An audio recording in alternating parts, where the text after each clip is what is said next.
So this is a review for the Citroën Xsara 1.6, and it's quite a luxurious one at that. It's got electric everything except for this mirror, which I think is kind of cool because it doesn't need to be electric. So windows, central locking, it's got the remote control thing going on, and it's got climate control, it's got an automatic windscreen wiper. It's all jolly, it's got a cruise control actually. It's all jolly luxurious, for me that is. It's also not my car, even though I could afford these. They're actually dirt cheap. I think this one's from 2002, and it's a 1.6 model. Not sure if I already said that. And it's the landing out car for the Citroën specialist garage that the BX is at right now. It's driving well. It's for a car that's used by everyone. There's not much wrong with it. This chair is wonky. The speed control on the climate control and on the fan is either on or off, but it's got an auto setting that works fine. So I'll leave it at auto right now. And let me think. Yeah, the gearbox is a bit wonky. I mean, this is a lot of play in gear, but other than that, it's a great car. The engine sounds right. It brakes well. It's a good car. It's a good car to have as a temporary car, and maybe even a good car to consider buying because there's actually not much wrong with it. It's relatively light, just over 1,000 kilograms. It's quick enough. It should be at 109.7 seconds. I don't feel like this one's quite making that anymore. It's done almost 200,000 kilometers, but it's still quick enough. I'm not going to demonstrate that now because the engine's still cold, just left. And it's a pleasant car to be in. I would expect it to be a bit more comfortable, it being French. It's not in any way harsh, but it's not as softly sprung as I thought it would be. But then I don't know how much air there is in the tires, so that could cause a thing or two. I'm actually driving to the mail now to drop off a package, so I'm going to have a little detour and tell you about how the car drives. The gearbox is a bit not as it's supposed to be, as I told you. It's not exactly smooth. It goes in gears well. It doesn't make any weird noises or anything, but you can just feel that it's seen better days. So it's probably been treated quite badly at some point. Sorry for the noises when shifting, by the way. The only place I could wedge in the microphone was right in front of the gear lever again. To be honest, it's really a car I'm thinking about. It had its problems. It has its problems. This car, the rear axle, which is actually steering along with the front axle a bit, it tends to go wrong. I'm not sure what exactly goes wrong, but you must have noticed sometimes that when you're driving behind an old Xsara that looks slightly wonky, and especially if it has a towing hook, that the rear wheels actually look like this. They're not quite standing straight. And then when you look at the side, you will see that the car is a bit low at the back. That's apparently a braking axle. They all get it when they're used for some heavy transporting. So you may want to keep an eye on that if you buy a Xsara. And by all means, avoid the station wagon and avoid the ones that have been used to tow a caravan around because they will go wrong. Other than that, it's quite a reliable car actually. They have their obvious problems. They are French, so electronics can be a bit wonky. But no biggies. They don't rust at all. As far as I'm informed, at least they don't. And they're actually built quite nicely. It's a very quiet car to drive. You can hear the engine. It's a typical slightly raw sounding French Citroën engine, Citroën Peugeot engine. But it's never obtrusive. There's not much rolling noises, not much wind noises. It's actually a really comfortable car, except for the fact that, as I said, it could have been a bit more softly dampened.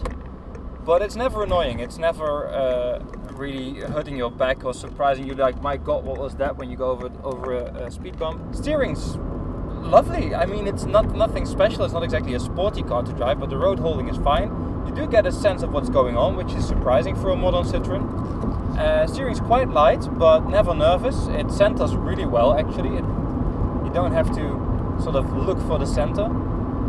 But it's not too aggressive, like for instance the Ford Focus. I love the old Ford Focus, but it does center quite aggressively and it takes quite a bit of effort to get the steering wheel out of the middle. This is not like that, but it does center beautifully. It's really relaxed to drive. It's never nervous, and I know from the Xantia that they can be quite nervous actually, especially at highway speeds. I've driven this home yesterday on the highway, tried 130 kilometers an hour, which is the legal speed limit here, and it's actually perfectly fine traveling mobile.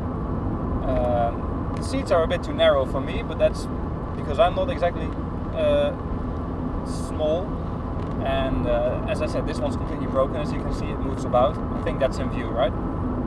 So yeah, no, actually I'm really enjoying this car. I'm happy to be test driving it, because this is the kind of cars I look at when I look for a new car. They're like slightly larger hatchbacks, around 1,000 kilograms, which are slightly economical. According to my computer here, let me see, I'm doing 6.8 liters per 100 kilometers. Do keep in mind that the Xsara is actually identical to the later Peugeot 306s, just like the early Peugeot 306s are identical to the Citroën ZX. I've had a ZX myself, and I have to admit I prefer the ZX. It's a bit more comfortable, and it's a bit more of a driver's car. It gives you a bit more feel. It's not as digital as this one is. I mean, for instance, I have to navigate this corner first, and then I'll try if I can show you what I mean with digital. You can feel that this car is thinking. It's got computers for everything. If you turn up the blower fully, notice the delay? Stuff like that. There's all sorts of computer stuff going on. When you put on your high beam, you can't see, but it actually takes half a second to engage. I don't see why you would want that. That's stuff that can just go wrong, but then it does have automatic lighting, so I guess that has to do with it. Cruise control, let's test it. I haven't yet actually. How does it work? There it goes. It's set, it works. Oh, there's a speed bump here. That didn't used to be there. Okay, that's new. It loses its speed when you shift gears, and obviously when you brake. So let's first negotiate these corners and then see how it works. Or maybe I can set it like this. Yeah, it does actually. There you go. It's not exactly subtle, it has to be said. It is not exactly ideal for these situations. I'm sure it will work fine on the highway, but it's not that smooth.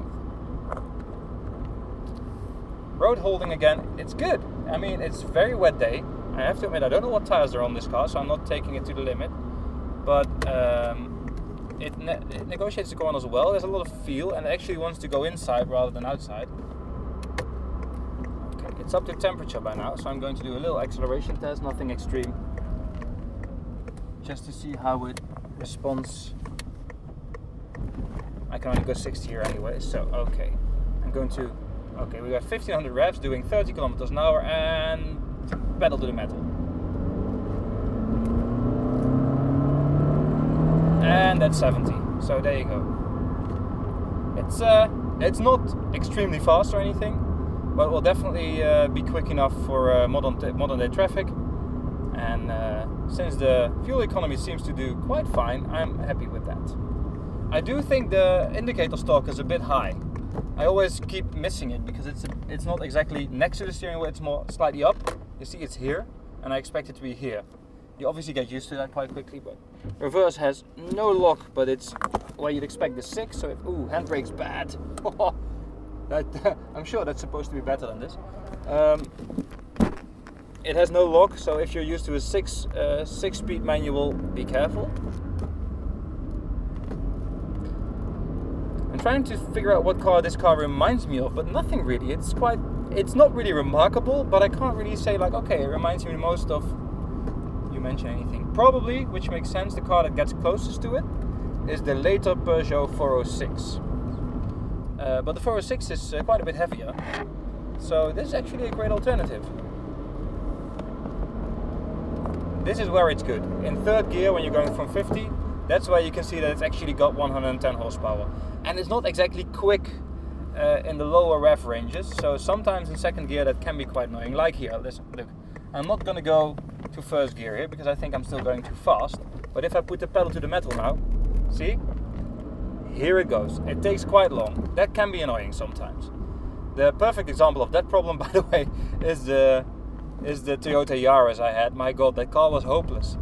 At any given speed, if you would shift from first to second, it would completely budge down. I think that's actually one of the worst cars ever made, just so you know. Cobblestones, as you can hear, no rattles, nothing. It's actually a very well put together interior, which is not something that could have been said about Citroën 10 years prior. I mean, I love Citroëns, I really do. It's one of my favorite brands, but they're not exactly put together quite well. This is all very picturesque. I mean, if I do this with my Volvo, I hear a rattle. I don't know what it is. There's a little rattle. It's really close to the microphone, so you'll probably hear it too. But it's nothing major. Okay, I think this sort of concludes it. It's a really nice car. I really feel at home in it. It's really a car I would actually like to own. And not because it's so bloody exciting, but because it's the perfect match of light, economical, comfortable, spacious. It's just a well thought out car, and I'd like one. I may get one as my next car, because you can actually buy them for like 900 or 1,000 euros in good nick. You can find them starting at 400 euros. It's insane. It's a lot of car for the money. But I do have to watch that rear axle problem, because that's gonna get costly. I think it's something like 600 euros to repair it, which is fine if I have had the car for 2 years and it's been nothing but good. But if you just buy a car, it's really annoying to have to spend that much money. So yeah, let me see, where am I gonna park this car? I think Citroën did a really good job designing this car, and especially this later model. I've driven the one before, it was much more nervous, but this later model is actually a very, very pleasant car. So pleasantly surprised about the Xsara. So get one before it's too late, and make sure you check that axle problem. Make sure all the electronics are fine, and obviously check the stuff that can be expensive, like the timing belt and stuff like that, because you know, with a car of a few $100s or euros or whatever you're paying in, you don't want to pay another few hundred euros to fix it up right away. So keep an eye on that. Interiors are great, by the way. This one looks like new, and I'm sure it's not been treated nicely. There's loads of storage space. There's storage space here in the doors. There's storage space here. There's a little space here for the microphone. There's, yeah, loads of stuff. Here's the thing in the middle. This is, again, a quite luxurious one. It's got partly leather seats and stuff. But I think even with the more basic models, you still get quite a lot of car for your money. So enjoy your drives, and I'll talk to you in another video. Goodbye. So I just checked the tires, and I'd like to add that the front tires are by a brand called Neris, the 4S to be exact, and the rear tires are by a brand called Neken, and they're all brand new. They're probably crappy because, well, you know, they don't put expensive tires on these cars. So I think this car could be a lot more comfortable with a proper set of Michelins. So let's not blame it for its lack of comfort, because I have a feeling that may be the tires. Look, dashboard. Whoever made that radio is an idiot though, because that screen is way too bright at night. It's really annoying. Anyway, that was really all. Goodbye.